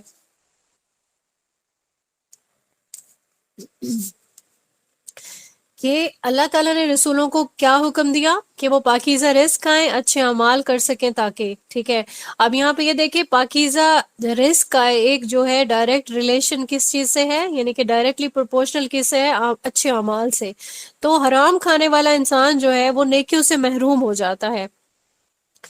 یہاں پہ مومنوں کی باطنی کیفیات کا جو تذکرہ ہے وہ یہ ہے کہ مومن آل دا ٹائم اللہ تعالیٰ سے ڈرتا ہے، ٹھیک ہے، اس کے دل میں اللہ کا خوف ہمیشہ برقرار رہتا ہے، اور اس کی تعلیمات پر دل سے وہ ایمان بھی رکھتا ہے، ٹھیک ہے، اس کے اللہ تعالیٰ کے ساتھ کسی کو شریک بھی نہیں کرتا، اور انتہائی رازداری کے ساتھ وہ صدقہ اور خیرات بھی کرتا ہے، نیکیاں کرنے کے باوجود بھی وہ اس بات سے ڈرتا ہے کہ کہیں اس میں کوئی کمی بیشی نہ رہ گئی ہو اور اس کی وجہ سے یہ قبولیت کا درجہ نہیں پائیں، اور اگر کوئی بھلائی کے کام میں اس کو دعوت دی جاتی ہے یا پھر وہ چاہتا ہے کہ اس بھلائی کے کام میں حصہ لوں، تو اس کی یہی کوشش ہوتی ہے کہ میں باقیوں سے کچھ زیادہ کر لوں، ٹھیک ہے، تاکہ اللہ کا جو ریوارڈ ہے وہ بھی مجھے زیادہ ملے۔ اللہ تعالیٰ ہم سبھی کو ایسے جذبات سے نوازے کہ جس میں ہم لوگ اسی کوشش میں رہیں کہ ہم زیادہ سے زیادہ جو ہے، اور دنیا داری کے لیے، ریاکاری کے لیے نہیں، بلکہ اللہ تعالیٰ کی رضا کے لیے ہم اپنے صدقہ خیرات کا اہتمام کریں، ٹھیک ہے، اپنی نیکیوں کو جو ہے وہ پیور طریقے سے کریں، ان کو زیادہ بہتر طریقے سے کریں، اور اللہ کا خوف بھی ہمارے دلوں میں ہمیشہ قائم و دائم رہے۔ اور انسانوں کی لیکن جو یوں سمجھنے کے زیادہ جو تعداد ہے، وہ ان میں ایسے لوگ ہیں کہ جو آخرت کی تیاری سے غافل ہیں، ٹھیک ہے، ان کے لیے کچھ اور ہی چیزیں ہیں، یعنی کہ جس طرح سے ہم نے سرگرمیاں پڑھی ہیں ابھی کہ جن کا کوئی حاصل وصول نہیں ہے، تو ایسے لوگوں کو بدبخت کہا گیا ہے اور محروم لوگ ہیں یہ۔ اللہ تعالیٰ سے دعا ہمیں کرنی چاہیے کہ ہمیں ایسے وقت سے، ایسی سرگرمیوں سے بھی دور فرمائے، اور ہمارے دل میں سچے مومن کی جو باطنی کیفیات ہیں وہ ہمارے اندر پیدا ہو جائیں۔ آمین ثم آمین۔ رکوع نمبر 5 ہے، رکوع نمبر 6 ہے، جس میں 78 سے لے کے 92 تک کی آیات ہیں۔ یہاں پہ ہم نے اللہ تعالیٰ کی جو نعمتیں ہیں ان کا تذکرہ دیکھا، اور اللہ تعالیٰ کی ناشکری والے کرنے کا جو ذکر ہے وہ بھی دیکھا، اور یہاں پہ جو جھٹلانے والوں کو جو لوگ تھے ان کا بھی تذکرہ دیکھا، اور دوبارہ سے جی اٹھنے اور نعمتوں کے استعمال کے حوالے سے جواب دہی کا انکار کرنے والوں کا بھی تذکرہ دیکھا۔ تو اللہ تعالیٰ ان سے ایسے سوالات پوچھتا ہے جو انہیں نہ صرف سوچنے بلکہ حق کا اعتراف کرنے پر مجبور کرنے والے ہیں، ٹھیک ہے، تو یہ کہ بتاؤ پوری زمین اور اس پر موجود جملہ مخلوقات کے اختیار میں کس کے اختیار میں ہے، ٹھیک ہے، تو انسان اگر ان چیزوں کو ریئلائز کر لے تو جواب تو اس کے سامنے ہی ہے۔ ساتوں کے ساتھ تو آسمان اور کائنات کے عظیم تخت حکومت کا مالک کون ہے؟ کون ہے جو ہر شے کو آفت سے بچا سکتا ہے، لیکن اس کی پکڑ سے کوئی نہیں بچا، لیکن اس کی پکڑ سے کسی کو کوئی بچا نہیں سکتا ہے۔ تو یہاں پہ یہ سوالیہ نشان ہے، یہاں پہ آیات میں ان تمام سوالات کے جوابات میں انسان جو ہے وہ اس کو آٹومیٹیکلی یہ سب چیزیں تسلیم کر لیتا ہے، کیونکہ اس کے پاس ساری چیزیں، وہ یہ سب چیزیں ریئلائز کر لیتا ہے کہ ان سب کی جو صفات ہیں یہ صرف اللہ تعالیٰ ہی کے پاس ہے، ٹھیک ہے، اور ان کس کے باوجود بے بس اور لاچار مخلوقات کو اللہ تعالیٰ جو ہے، اللہ تعالیٰ کا شریک بنانے کا کیا جواز ہے، ٹھیک ہے، کسی انسان کے پاس۔ یہ بھی یہاں پہ یوں سمجھے کہ سوالیہ سٹائل ہے اس میں، جو رکوع میں پوچھا گیا ہے کہ اگر کائنات میں ایک سے زیادہ با اختیار معبود ہوتے تو وہ کسی موقع پر باہمی اختلافات کی بنیاد پر لڑ پڑتے اور کائنات میں ایک فساد برپا ہو جاتا۔ بلا شبہ اللہ تعالیٰ معبود واحد ہے۔ رکوع نمبر 7 ہے، اس میں بیان کیا گیا ہے کہ کس طریقے سے جو مومن ہے وہ اپنا ایمان بڑھانے کے لیے جو ہے وہ دعائیں کر سکتے ہیں، ٹھیک ہے، جب کسی سرکش قوم کو اس کی شرارتوں کی سزا ملنے کا اندیشہ ہو تو اللہ سے ہی التجا کی جا سکتی ہے۔ اور یہاں پہ ہم یہی چیز سیکھتے ہیں کہ انسان کو جب بھی کبھی کوئی چیز ایک چھوٹی سے چھوٹی یا بڑی سے بڑی بھی ضرورت ہو تو دعا صرف اللہ سے ہی مانگنی چاہیے۔ تو یہاں پہ ایک دعا سکھائی گئی ہے جس کی ٹرانسلیشن ہے، اے میرے رب، اگر تو مجھے دکھا ہی دے وہ عذاب جس کا تو نے ظالموں سے وعدہ کر رکھا ہے، تو اے اللہ مجھے اس ظالم قوم کے ساتھ شریک کے عذاب نہ کیجیو۔ اور پھر ساتھ ہی شیطان کے جو حملے ہیں ان سے محفوظ رکھنے کے لیے دعا کی گئی ہے، اے میرے رب، میں شیطانوں کی چھیڑ کے مقابلہ میں آپ کی پناہ میں آتا ہوں۔ اے میرے رب، میں آپ کی پناہ طلب کرتا ہوں کہ شیاطین میرے پاس آئیں اور مجھے تیری نافرمانی کی روش کی طرف مائل کریں۔ اور اس کے بعد آخری جو آیت ہے اس میں رسول اللہ صلی اللہ علیہ وآلہ وسلم کی وساطت سے امید افزا دعا مانگنے کی بھی تلقین کی گئی ہے، رب اغفر وارحم انت وانت خیر الراحمین، اے میرے رب تو معاف فرما اور رحم فرما، تو سب سے بہتر رحم فرمانے والا ہے۔ اب یہاں پہ انسان جو ہے غافل انسان، جب اس پہ موت کی سختی آتی ہے تو وہ اللہ سے فریاد کرتا ہے کہ مجھے تھوڑی سی مہلت دے دی جائے تاکہ میں تھوڑی سی نیکیاں کر لوں، لیکن کیونکہ جو عمل کا جو مہلت ہے وہ ختم ہو چکی ہوتی ہے، ٹھیک ہے، تو اس کی یہ جو ریکویسٹ ہے اس کو اللہ تعالیٰ کی طرف سے فلفل نہیں کیا جاتا۔ اب روز قیامت جو جہنم کی آگ ہوگی وہ غافلوں کے چہروں کو جھلسا دے گی اور وہ بد شکل ہو جائیں گے، پھر وہ فریاد کریں گے کہ جہنم سے نکال کر ہمیں ایک موقع دیا جائے تاکہ ہم اپنی اصلاح کر سکیں۔ تو ان کو کیا جواب ملے گا کہ ذلیل ہو کر جہنم میں ہی پڑے رہو، تمہیں دنیا میں خبردار کیا گیا تھا کہ تمہاری تخلیق بے مقصد نہیں۔ دنیا کے عام بادشاہ بھی اپنے وفاداروں کو نوازتے ہیں اور نافرمانوں کو سزا دیتے ہیں، تو اللہ تعالیٰ جو بادشاہ حقیقی ہے کیا وہ اس طرح سے حساب کتاب نہیں کرے گا؟ تو جو فرما بردار ہیں obviously انعام ان کے لیے ہیں، اور جو لوگ سرکش ہیں ان کے لیے سزا ہے، ان کے لیے قیامت کی رسوائی ہے۔ اللہ تعالیٰ سے ہم سب دعا کرتے ہیں کہ اللہ تعالیٰ ہمیں قیامت کی رسوائی سے محفوظ فرمائے، آمین ثم آمین۔ یہاں پہ ہماری جو ہے سورہ مومنون یہ کمپلیٹ ہوتی ہے۔ اب ہم پڑھیں گے انشاءاللہ سورہ نور۔ اس کو ہم بہت ڈیٹیل سے ہم نے پڑھا، لیکن میں پھر بھی کوشش کروں گی کہ جو احکامات ہیں وہ بہت اچھے سے کلیئر ہو جائیں۔ اب یہ جو سورہ ہے اس میں عورتوں کی ناموز کا تحفظ جو ہے اس کا پورا ایک بیان موجود ہے۔ یہاں ہم دیکھتے ہیں کہ رکوع نمبر 1 جو 1 سے لے کے 10 تک کی جو آیات ہے جس میں اس میں کیا چیز جو ہے کیا فرمایا گیا ہے کہ زانی مرد ہو یا عورت ہو، اگر اس پہ جرم ثابت ہو جاتا ہے تو انہیں لوگوں کے سامنے 100 کوڑے مارو اور ان پر کوئی ترس نہ کھاؤ۔ اب یہ جو سزا ہے کوڑے مارنے والی، یہ سزا غیر شادی شدہ زانی کے لیے ہے، ٹھیک ہے، غیر شادی شدہ۔ تو جو شادی شدہ زانی ہے ان کے لیے چاہے وہ مرد ہوگا چاہے وہ عورت ہوگی ان کے لیے رجم کی سزا ہے، اور یہ ہمیں سنت رسول سے ملتا ہے، اور اس کے لیے کنزیکٹیو روایات موجود ہے، پھر خلفائے راشدین کا جو عمل تھا اس سے بھی یہی جو ہے ملتا ہے، ٹھیک ہے، یہی سزا ملتی ہے۔ اب یہ کہ اتنی سخت سزائیں کیوں دی گئی ہیں، اس کی ریزن یہ ہے تاکہ دیکھنے والوں کو اس سے عبرت حاصل ہو، اور پھر جو بھی اتنی سخت سزا دیکھے گا تو وہ اس گناہ سے دور رہے گا، باقی جتنے بھی لوگ ہوں گے وہ اس سے اجتناب کریں گے اتنے بڑے گناہ سے۔ اور اس کے بعد آتا ہے ایک الزام لگانے والی ایک بات آ جاتی ہے، ٹھیک ہے، کہ کوئی اگر کسی پہ الزام لگا دیتا ہے تو اس کے لیے کیا کنڈیشن ہے کہ وہ اپنے ساتھ 4 گواہ لائے، صحیح ہے، یعنی اپنے آپ کو انکلوڈ کر کے پھر 4 گواہ لے کے آئے، اور اگر وہ اس پہ نہیں عمل کر سکا تو پھر کیا ہوگا، اس کو سزا ملے گی کہ اس نے کسی پہ الزام لگایا، تو 80 کوڑے جو ہے ان کو مارے جائیں گے، اور پھر کسی بھی حوالے سے ان کی گواہی بھی قبول نہیں کی جائے گی۔ اس کے بعد اس چیز کی وضاحت کی گئی کہ اگر کوئی شخص اپنی بیوی پہ زنا کا الزام لگا دیتا ہے تو پھر کیا صورت ہوگی، اگر تو وہ الزام جھوٹا لگائے گا، ٹھیک ہے، تو کیا سچویشن ہوگی، اس چیز کو بتایا گیا ہے، ٹھیک ہے، اور یہ کہ اگر عورت سچی ہے تو وہ کیسے سزا سے بچ سکتی ہے۔ اب یہ جو مومنین ہیں ان کے لیے یہ چیز بھی بیان کی گئی ہے، ان کے لیے یہ چیز حرام ہے کہ زانی مرد جو ہے یا عورت ان کو اپنے نکاح میں لیں، کوئی بھی مومن۔ اب یہ جو کوئی بھی زنا ہے اور وہ اس جرم کا ارتکاب کرتے ہیں ان کے لیے یہی ہے کہ وہ اپنے جیسوں کو ہی منتخب کریں، ٹھیک ہے، کوئی اگر زناکار ہے تو وہ کسی فاحشہ کو ہی منتخب کرے گا کہ اسی کو ہی اپنے نکاح میں لے گا، لیکن یہاں پہ اگر کوئی توبہ کر لیتا ہے، ٹھیک ہے، تو اس کے لیے اصلاح ہے۔ اور پھر اس کے بعد جو یہ ابھی اصطلاح استعمال کی گئی ہے قرآن کریم میں، ٹھیک ہے، وہ لعان کی یوز کی گئی ہے۔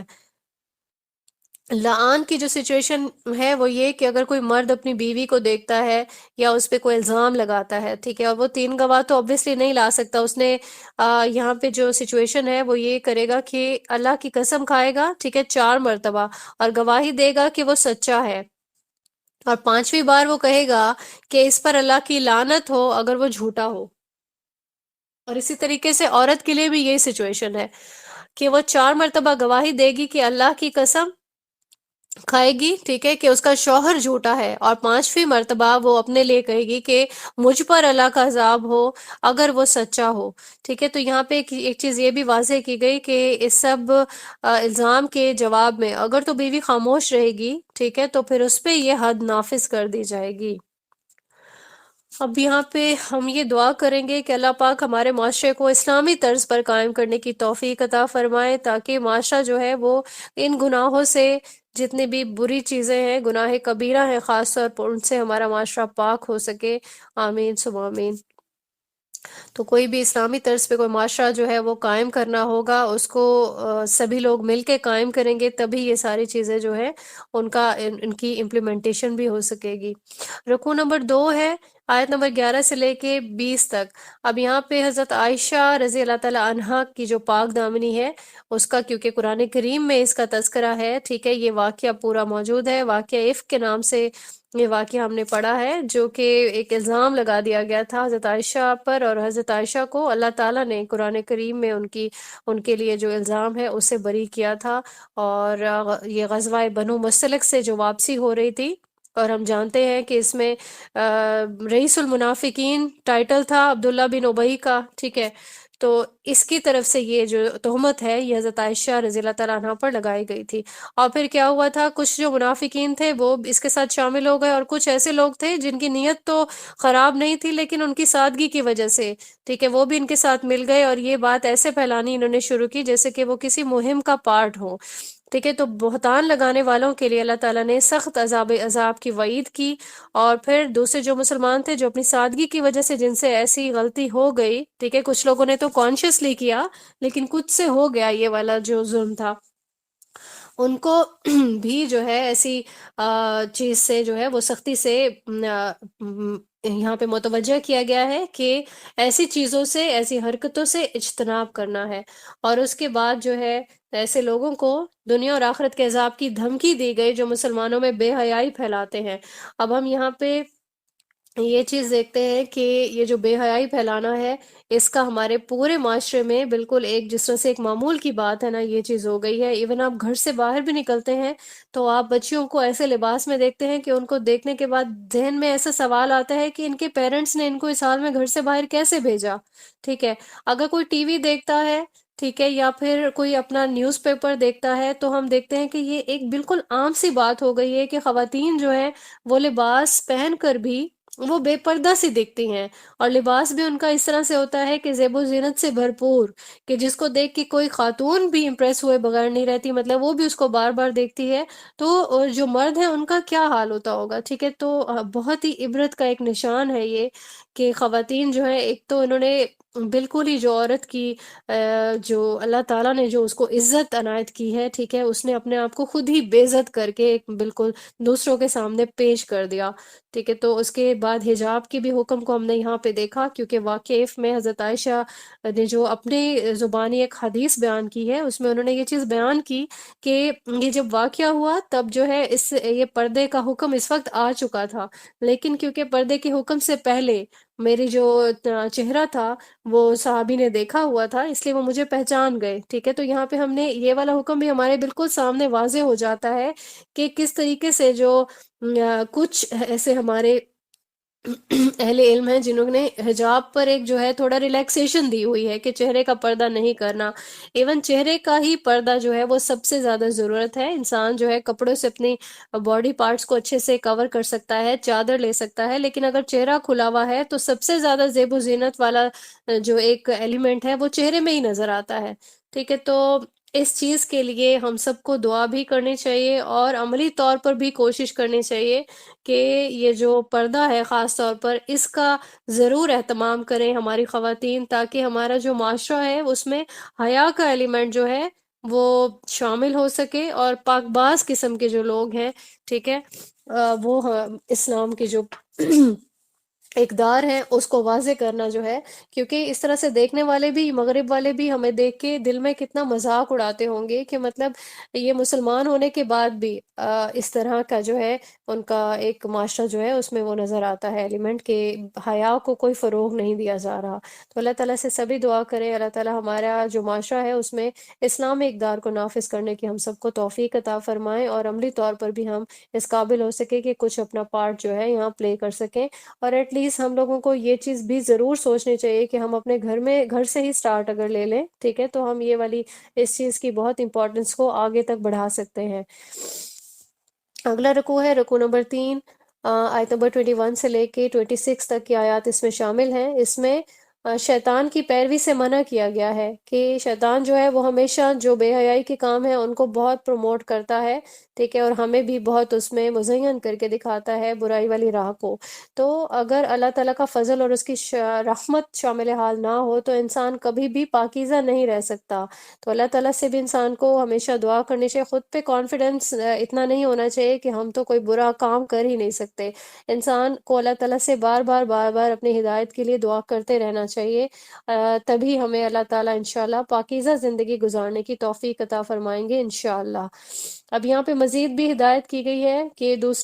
تم دوسروں پر زیادتی سے درگزر کرو گے تو اللہ تعالیٰ بھی تمہارے گناہ معاف فرما دے گا۔ اور اس کے بعد ایسے مجرموں کو سخت سزا کی وعید سنائی گئی ہے جو پاک دامن خواتین پر گناہ کی تہمت لگاتے ہیں۔ اور یہاں پہ ایک اخلاقی اقدار کا بیان بھی ہے کہ جو پاکیزہ کردار کے مرد اس لائق ہیں کہ ان کے نکاح میں پاک باز خواتین آئیں، اور خبیث مرد جو ہیں وہ اس قابل ہیں کہ ان کے گھر میں بدکار بیویاں آئیں۔ اللہ تعالیٰ ہمیں پاکیزہ کردار اور پاکیزہ لوگوں کا ہی ساتھ نصیب فرمائے، آمین ثم آمین۔ اس کے بعد جو چوتھا رکوع ہے، آیت نمبر 27 سے لے کے 34 تک کی آیات اس میں شامل ہیں۔ یہاں پہ جو گھر کے پردے کی ہدایت ہے وہ ہمیں اس کا کانسیپٹ بالکل اچھے سے کلیئر کیا گیا ہے کہ گھر کے اندر جو پردہ ہے اس کا کیسے اہتمام کرنا ہے۔ ایک تو یہ کہ کسی کے گھر کے اندر اجازت سے داخل ہونا ہے اور گھر والوں کو سلام پیش کرنا ہے، اور پھر جو ہے اگر کوئی آپ کو وقت نہیں دیتا، یعنی آپ گھر میں ان کے انٹر ہوئے لیکن ان کی طرف سے وقت نہیں دیا گیا، تو اس پہ ناراضگی کا اظہار کیے بغیر وہاں سے واپس آ جاؤ۔ اور پھر یہ ہے کہ گھر کے اندر جو مرد اور خواتین وہ جو موجود ہیں وہ اپنی نگاہوں کی حفاظت کریں۔ نامحرم پر تو نگاہ ڈالنا ویسے بھی گناہ ہے، لیکن اگر کوئی بالغ ہو گیا تو بالغ محرموں پر بھی نگاہ ڈالنے سے اجتناب کرنا ہے، ٹھیک ہے، جسے کہتے ہیں کہ کانشیس رہنا ہے۔ تو جو مرد اور عورت دونوں ہی اپنی عصمت کی حفاظت کریں، ہمیشہ ایسا ہی لباس پہنے جو ان کے سطر کو بہت اچھے طریقے سے کور کرتا ہو۔ اور خواتین کیونکہ انہوں نے اپنی باڈی کو مزید زیادہ ایفرٹ کرنی ہوتی ہے اپنی باڈی کو چھپانے کے لیے، تو ان کو ایک اضافی چادر بھی استعمال کرنی چاہیے، ٹھیک ہے، تاکہ وہ اپنی جو ایک جس طرح اٹریکشن ہے اس کو تھوڑا سا اچھے سے کور کر سکیں، اور دوسروں کے سامنے ان کی کچھ بھی ایسی نسوانیت جو ہے وہ نظر نہ آئے۔ تو جو خواتین ہیں شوہر اور محرم مردوں کے سوا کسی کے سامنے اپنی زینت یعنی کہ چہرہ نہیں کھولیں۔ اور دوسرا یہ کہ قدم بھی زور زور سے زمین پر نہیں ماریں، تاکہ اگر انہوں نے کوئی زیورات وغیرہ پہنے ہوئے ہوں تو ان کی چھنکار جو ہے وہ ظاہر نہیں ہو۔ اور بے نکاح جو لوگ ہیں ان کو حکم دیا گیا ہے کہ وہ نکاح کریں، کیونکہ نکاح انسان کی عصمت کی حفاظت کا ذریعہ ہے، ٹھیک ہے۔ تو ان ہدایت پر عمل کے حوالے سے کوئی کوتاہی اگر ہوتی ہے کسی سے تو اللہ کی بارگاہ میں ایسا انسان مسلسل توبہ استغفار کرے۔ رکوع نمبر 5 میں ہم دیکھتے ہیں کہ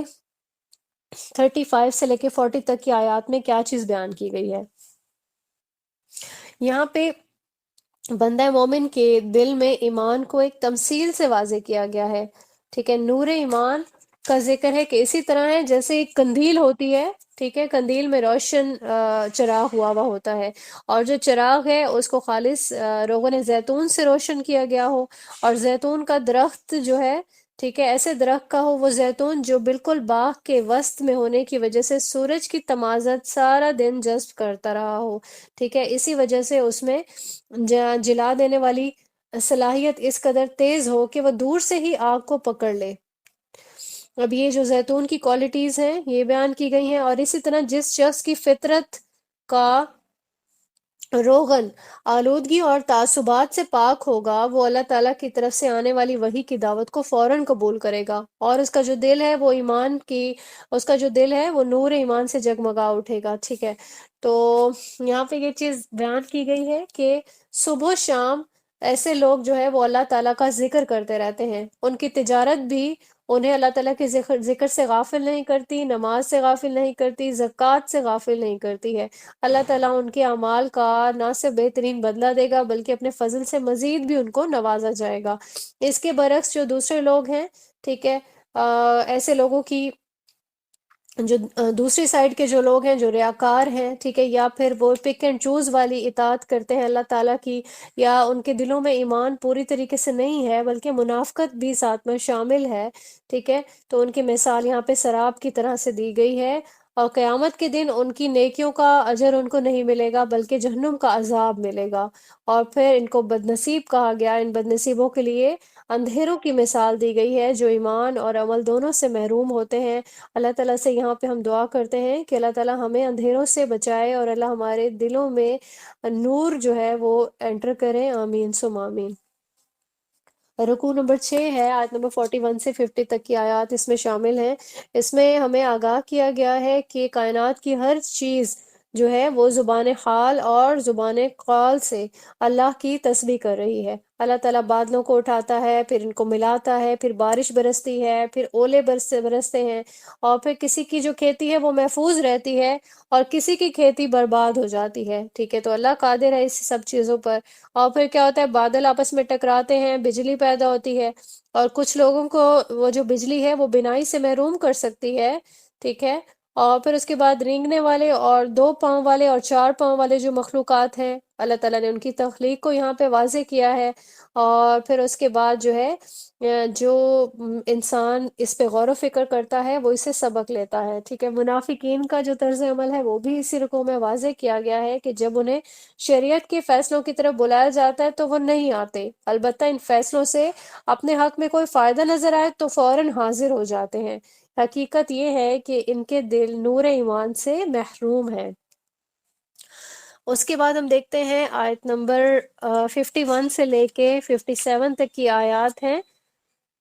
رکوع نمبر 7 میں۔ اب یہاں پہ یہ چیز واضح کی گئی ہے کہ مومن وہی ہیں کہ جب شریعت کے مطابق فیصلے کی طرف بلایا جائے تو فوراً سمعنا و اطعنا، یعنی ہم نے سنا اور قبول کیا کہتے ہوئے حاضر ہو جاتے ہیں۔ یہ خوش نصیب کون لوگ ہیں؟ جو کامیابی کے بلند درجات پر پہنچنے والے ہیں۔ اور جو لوگ شریعت کے مطابق فیصلے قبول نہیں کرتے وہ اس بات کو ریئلائز کر لیں کہ رسول اللہ صلی اللہ علیہ وآلہ وسلم کے ذمہ صرف حق کو پہنچانا ہے، زبردستی منوانا نہیں ہے۔ اگر مسلمان اپنی استطاعت کے مطابق ایمان اور اعمال صالح کا حق ادا کر دے تو اللہ انہیں زمین میں خلافت دے اور دین اسلام کو غلبہ عطا فرمائے،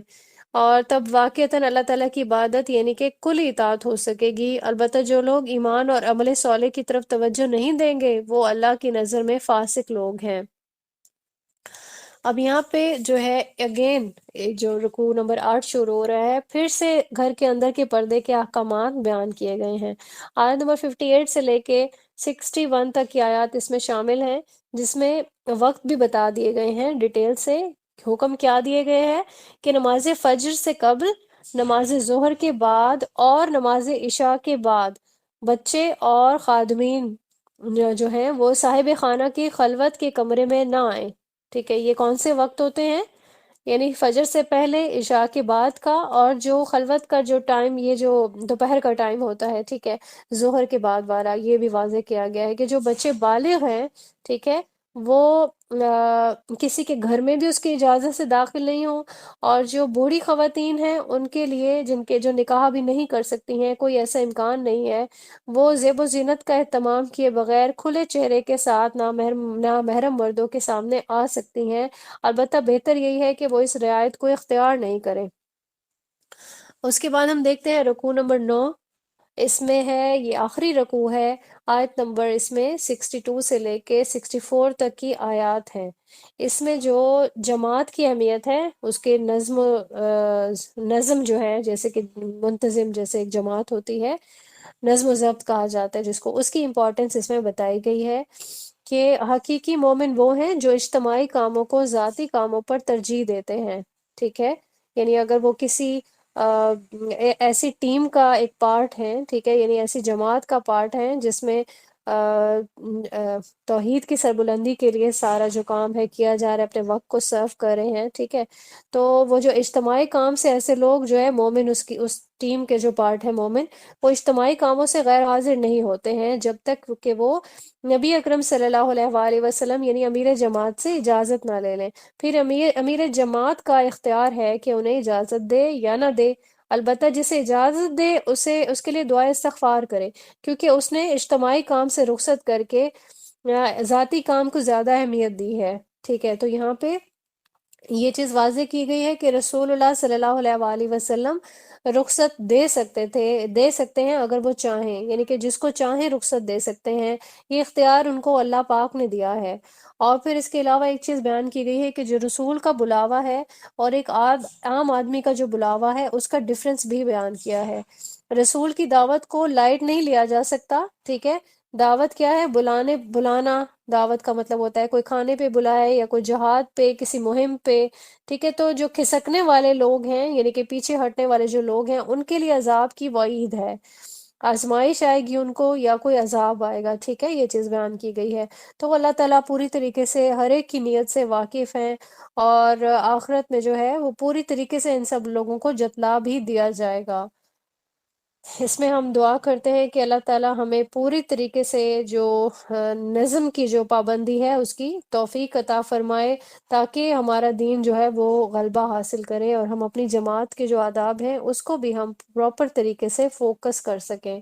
آمین ثم آمین۔ یہاں پہ ہماری